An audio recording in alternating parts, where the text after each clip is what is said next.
Hi everyone, అందరూ ఎలా ఉన్నారు? ఈరోజైతే నేను మీకు నా కెనియన్ బెస్ట్ ఫ్రెండ్ అయితే చూపిస్తున్నాను. సేటు హాయ్. నేనైతే తనని ఒక రిక్వెస్ట్ చేశాను అనమాట. మా ఇండియన్ పీపుల్స్ కోసం మీ స్టైల్లో ఒక డాన్స్ వీడియో అయితే నేను షూట్ చేసుకుంటాను, నా కోసం డాన్స్ చేస్తావా అని అడిగాను. నేను అడిగిన వెంటనే తను నో అని చెప్పకుండా ఎస్ ఓకే నేను చేస్తాను, నువ్వు వీడియో తీసుకో అని చెప్పేసి ఇలా డాన్స్ అయితే చేస్తుంది. తనైతే మేమున్న ప్లేస్లోనే వర్క్ చేస్తుంది.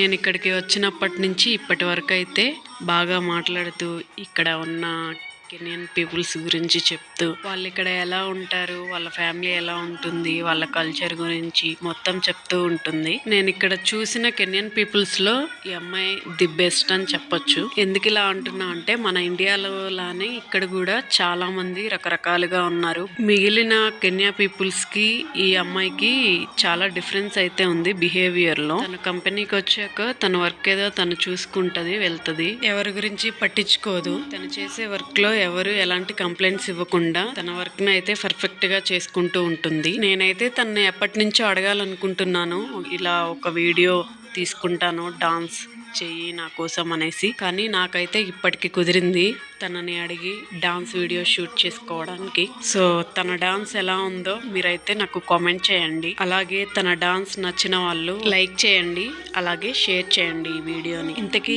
తన పేరేంటో చెప్పలేదనుకుంటున్నారా? రియల్ నేమ్ అయితే నాకైతే చెప్పలేదండి. తను నిక్ నేమ్ మాత్రమే చెప్పింది. ఆ నిక్ నేమ్ ఏంటంటే చెర్రీ. కానీ ఇక్కడి సౌత్ ఆఫ్రికా కెనియన్ పీపుల్స్ కి అయితే మన ఇండియన్స్ కనిపిస్తే చాలు పిచ్చ పిచ్చగా నచ్చేస్తారు, పిచ్చి పిచ్చిగా మాట్లాడిస్తూ ఉంటారు. ఎందుకు మనల్ని అంత ఇష్టపడతారంటే బికాజ్ ఆఫ్ మన స్కిన్. మెయిన్ గా వీళ్ళైతే మన దగ్గరకు వచ్చేది ఫస్ట్ ఆఫ్ ఆల్ స్కిన్ చూసే వస్తారండి. స్కిన్ కొంచెం వైట్ గా ఉన్నా చాలు దగ్గరకు వచ్చేసి oh wow so beautiful, so nice అని ఇట్లా వచ్చేసి మాట్లాడేస్తూ ఉంటారు. ఇంకా మనమేం మాట్లాడక్కర్లేదు, మనమేం పరిచయాలు పెంచుకోని అవసరం లేదు. వాళ్ళే మన దగ్గరికి వచ్చేసి వాళ్ళే పరిచయం చేసుకుని వాళ్ళే మాట్లాడేస్తూ ఉంటారు. అలా మాట్లాడేస్తూ ఉన్నారు కదా అని చెప్పేసి మనం కూడా ఎట్లా పడితే అట్లా కొంచెం క్లోజ్ గా మూవ్ అయిపోయి మాట్లాడేస్తూ ఉంటే ఎవరు ఎలాంటి వాళ్ళో తెలియదు. కాబట్టి మనం కూడా కొంచెం జాగ్రత్తగా ఆచితూచి అయితే మాట్లాడాలి. వీళ్ళల్లో కొద్ది మంది మాత్రమే జెన్యున్ గా ఉంటారు, కొద్ది మంది అయితే ఫేక్ పీపుల్స్ ఉంటారు. మనల్ని పొగిడినట్టే పొగిడి